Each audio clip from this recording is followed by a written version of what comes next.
Nursing Assistant Army Exam 2025. Let's get started. The nurse aide is asked by a client who is confused what day it is. The nurse aide should. Is it A, explain that memory loss is natural and the date is not important? Or B, ignore the request? Could it be C, point to the date on a calendar and say the date? Or lastly D, provide the date and then test the client later?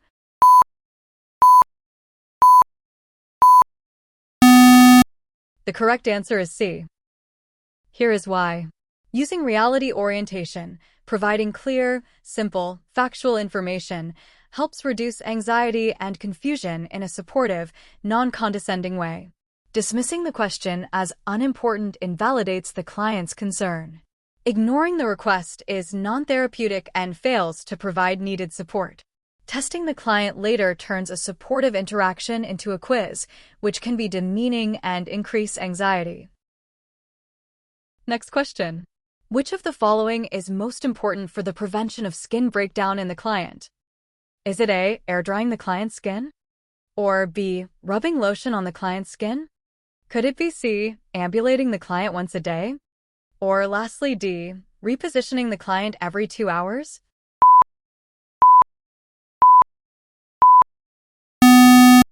The correct answer is D. Here is why. Regularly relieving pressure on bony prominences is the single most effective intervention to prevent pressure injuries. Air drying is good for skin care but does not relieve pressure. Applying lotion maintains skin moisture but does not address the primary cause of breakdown, pressure. Ambulating promotes circulation but does not protect immobile clients who are bed or chair-bound. Next question. When caring for a client who is dying, the nurse aide should. Is it A, only allow one visitor in the room at a time? Or B, keep the room dark at all times? Could it be C, pay special attention to fluid intake and mouth care? Or lastly D, wear gloves when providing personal care?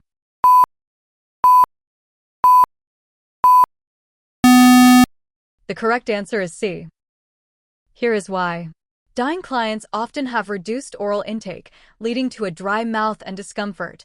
Meticulous mouth care provides comfort. Visitor policies should be flexible to meet the family's and client's needs, not arbitrarily restricted.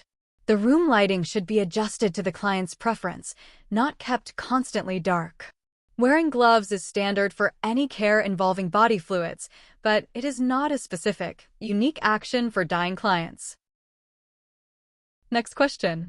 To best communicate with a client who has total hearing loss, the nurse aide should. Is it A, smile frequently and speak loudly? Or B, smile often and talk rapidly? Could it be C, avoid eye contact? Or lastly D, write out the information?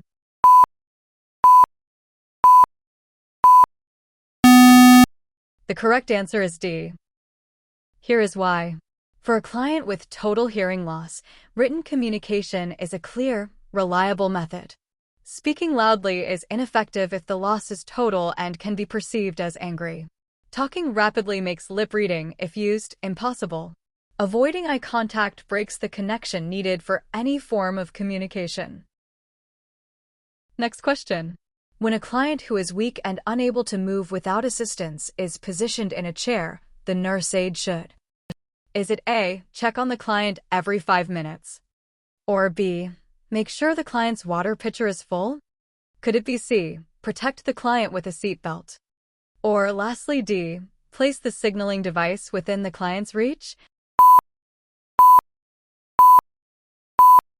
The correct answer is D. Here is why. This ensures the client can call for assistance if they feel unsteady, need to use the bathroom, or require repositioning. Checking every 5 minutes is not a substitute for giving the client immediate control to call for help. A full water pitcher is important, but not the primary safety measure. A seat belt is a restraint and requires a physician's order. It is not used routinely for all weak clients.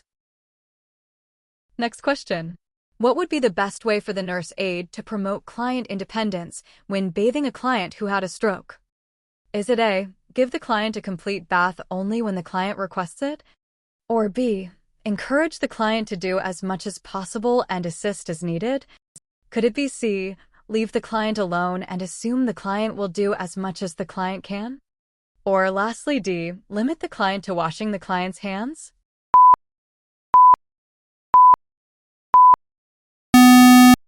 The correct answer is B. Here is why. This approach follows restorative nursing principles, supporting the client's abilities while providing necessary help for safety and completion. Waiting for a request may lead to neglect of hygiene if the client is hesitant or forgetful. Leaving the client alone is unsafe and abandons the duty of care. Limiting the client to hand washing severely restricts their participation and potential for recovery. That's it for today. How many did you score? Let me know in the comments. Please like and subscribe, and tell me what topic I should cover next. Bye.